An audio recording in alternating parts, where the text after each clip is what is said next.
In this video, I'm going to teach you how to go from free to your first paid client, how to build a portfolio that actually attracts the clients that will pay you top dollars, and how to use your network to build your video production agency. If you're new here, my name is Rigo. I run a video production agency doing over $300,000 per year. And in this channel, I teach you everything I know about running an agency. Stick around. I guess the first thing I want to explain is what kind of video business this actually is. I don't do music videos, I don't do weddings, I don't do short films, I shoot corporate videos. Primarily talking heads, brand videos, YouTube content for thought leaders. I started doing photo and video projects for free and I started charging between like $50 to $200. So the first video I charged was for a restaurant that I was bartending at. I charged them $50 for the video and then I asked for $50 in food credit for the restaurant. So this video, I really wanted it to be something special, but it's still pretty new at doing this. I've done a couple of different like little fashion behind the scene videos and done photos for friends, but this is like my first video for an actual business. Before I was in New York, I was working in Palm Beach at the Breakers, and I remember seeing the video for their bar where they spent like, I think it was like $50,000. So I went back in, I pretty much copied their video or their shot list to make this video for Juliet's. And I thought the video turned out pretty good, and I started using that video to leverage new opportunities for me. Essentially, like this was my first spec project that I did. My girlfriend at the time started working for a magazine, which she brought me in to do a behind the scenes video for. That video turned out really good that her manager asked me what would it cost for me to produce more videos for them, which I ended up agreeing to charge $200 for 8 hours of filming plus a 1 to 2 minute video. And I thought it was great because at that time I was making anywhere between $100 to $150 a night bartending or catering for different events. So the fact that somebody was gonna pay me to be on set and like get paid to do it, I thought it was like crazy. I got really lucky that those videos ended up being with celebrities. I ended up working with Swiss Beats, Seth Rogen, Vincent Piazza, and this gave me my first agency experience. I was shooting celebrities, doing magazine shoots, fashion, but I was still broke. I think at this point, I made probably around 20 to 25K during that year. What I came to realize was that the videos I was making in New York didn't really fit in the market in Florida. And that's something that I think everybody needs to understand. My portfolio was filled with behind the scenes fashion and events. And it wasn't until I actually spoke to a business owner and he told me that he couldn't visualize how my work would help them in their business. And I started to think about how can I present myself differently. So I went to a barber that I known for like 16 years and I asked him, can I do this video for you for free? I'm looking to build my portfolio. I need to do a business profile video. And he agreed. Now, you always hear people say don't work for free, but I think there's a reason and when you should. 2 reasons I offered to do this video for free. Number one, for free, you get to decide on your own terms. The client generally has very little say on the edit and what is being captured at the end of the day because they're not paying for it.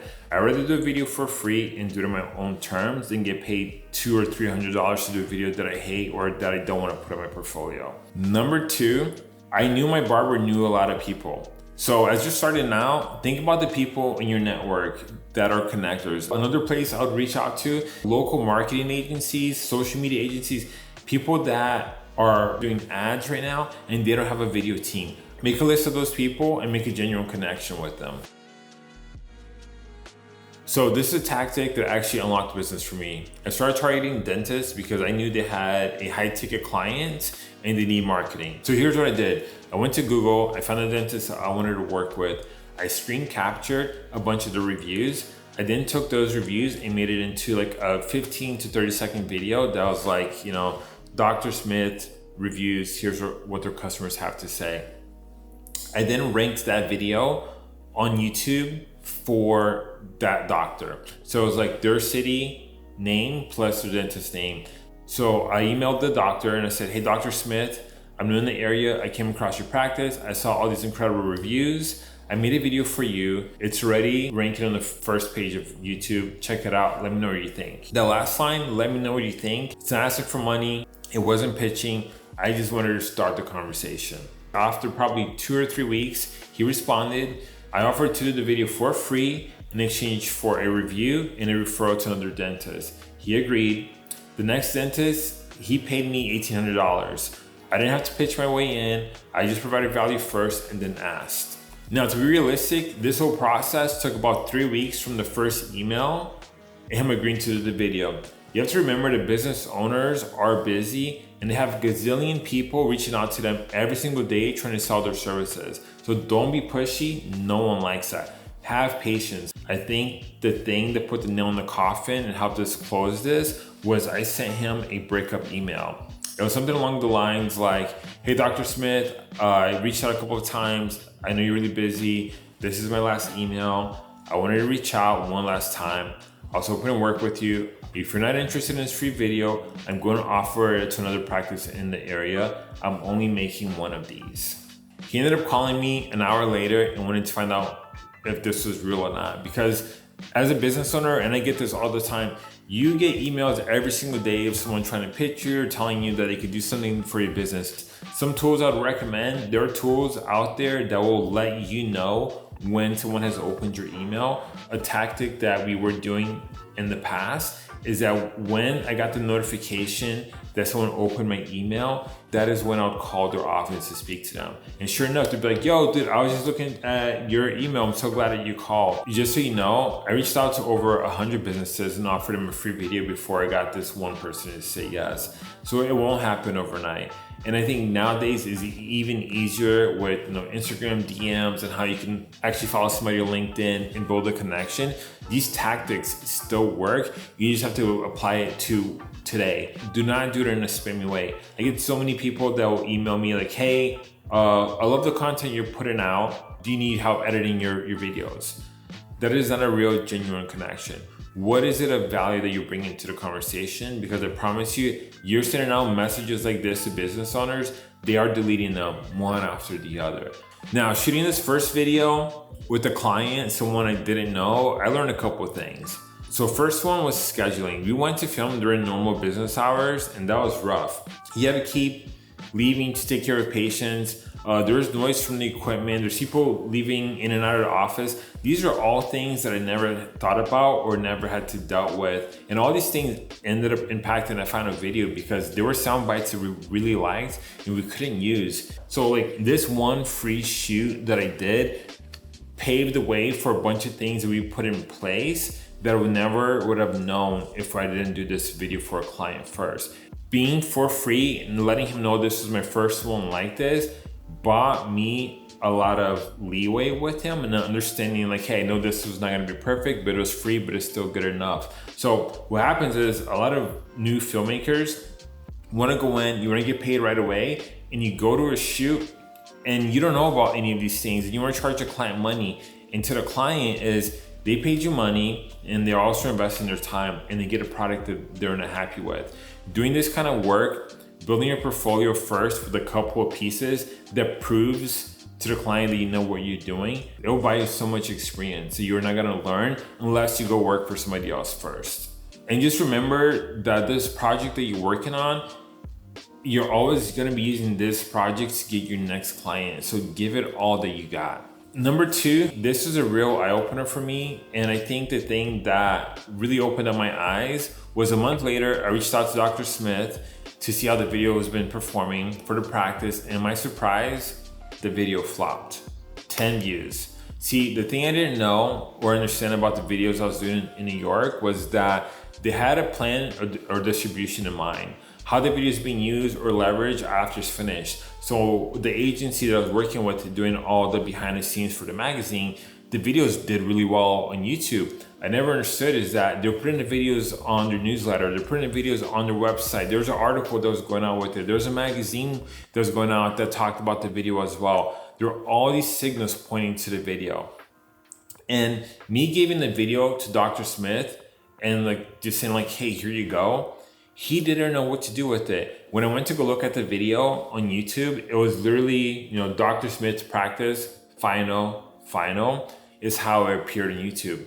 How would anyone find the video? The thing is, Dr. Smith, he is not a video marketer. He's a dentist. He knew nothing about what to do with the video. So I asked him, like, yo, did you put it on your website? He's like, no. Did you upload it to Facebook? He's like, no, he didn't do any of those things. So this was a really big wake-up call for me that you can create a video, But if it's not gonna be properly optimized, if there's no strategy behind it, nobody sees it. If the client doesn't see a return from this video, they're not gonna do another one. At this point, I went deep into understanding YouTube SEO and understanding video marketing because I did not want this to happen for future projects.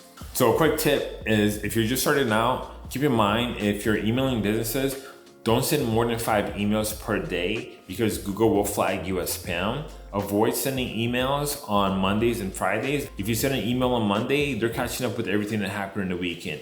If you email them on Friday, they're trying to get out of the office. Tuesdays and Thursdays are normally your best days. I call this the referral chain. Every free or discounted video I did early on was structured to generate a referral. When I shot a video for that dentist for free, the deal was 1 review, 1 referral. That's how you turn 1 client into 5 without spending any money on marketing. Second part of the referral chain was marketing agency partnerships. This was a huge unlock for us. I started reaching out to marketing agencies in my area that were working with local businesses, but they were not offering them any video production services. I pitched them a partnership. You could white label me. This is my agency fee, and you could charge your client whatever you want. Another big win for us was a 30-second video we did for a flooring company for around $1,500. It was a 30-second video. That flooring company was running local ads on Comcast. Comcast reached out to us after the video went live and they told me like, hey, we have other clients looking for projects like this. We just need a partner that can go in and close the deals. They were sending us these warm leads where we had to close the client at the 5K. The problem was, at this point, the 5K videos that we're producing, as I always talk about this, if you're getting paid $1,500 for video, make that look like a $3,000 video. Because then that $3,000 video is gonna get you to a $5,000 video. Our $5,000 projects that we're producing for Xfinity, we're looking like $10,000 projects, $15,000 projects. But it got to the point where I couldn't keep producing those $15,000 projects because they still only wanted to pay 5K. This was a great momentum for my business because doing these commercials, I was able to find my local crew. I was able to bring on talent to help me. It allowed me to produce and direct more. These are things I never had done because I was just the videographer with the camera. Now I was able to bring someone to do the lights. I was able to bring on a PA or someone to do the camera. So this was like a big momentum and learning lesson for me as I was building up my agency. Third part of the referral chain is going to be Google Business and directories. When I rebranded to Tasca Studios, one of the first things I did was set up a Google business profile and list my business on Bing Places, Yelp, Apple Maps, all these different business directories where you can put your business on. I did that. Anywhere that you can look up a video production company, I added my name there and made sure my NAP, name, address, and phone number is always the same. This is completely free to do, and it's still one of the best ways that I get leads right now. The fourth thing in the referral chain is consistent small clients as a floor. Early on, I had a gig shooting restaurants on the weekends. I did this every weekend for a year as I saved up and put money away, and this allowed me to build a baseline of income as I was building up my clientele. If you're starting out, find your floor. You need to learn how to work with clients. You need to learn how to deliver a great quality customer service to your clients and build those relationships. You need to learn the basics now because when you mess up on a $5,000 project or on your $10,000 project, there's consequences that come with that. Learning all these little things on these smaller projects is what's gonna allow you to succeed as your agency keeps growing. One more thing, make it easy for people to see your work. Don't send clients to your website's homepage or tell them to go look at your portfolio. Be specific. When I talk to a dentist, I have a dedicated dentist page on my website that's just for dentists. I have a dedicated training videos section on my website, which is just for training videos. When you make it hard for people to find your work, they're gonna look for somebody else. And I see this all the time. Right now I get inquiries for designers and video editors, and they send me to a link on Google Drive where they show 10 different types of videos. I don't see a consistent pattern. This is how you make it an obvious choice for your clients, is by showing them like, hey, I understand your niche. I know what you're looking for. I can execute on that. I promise you, when you start presenting your work like that to clients, you're gonna start seeing that you're gonna get booked more consistently. Now, the next video is entirely about pricing, how to get your next client. That video is linked right here. Building your business is not gonna happen overnight. You're gonna have good months. You're gonna have bad months. And if you're new here, consider hitting subscribe. I'll see you guys next time. Peace.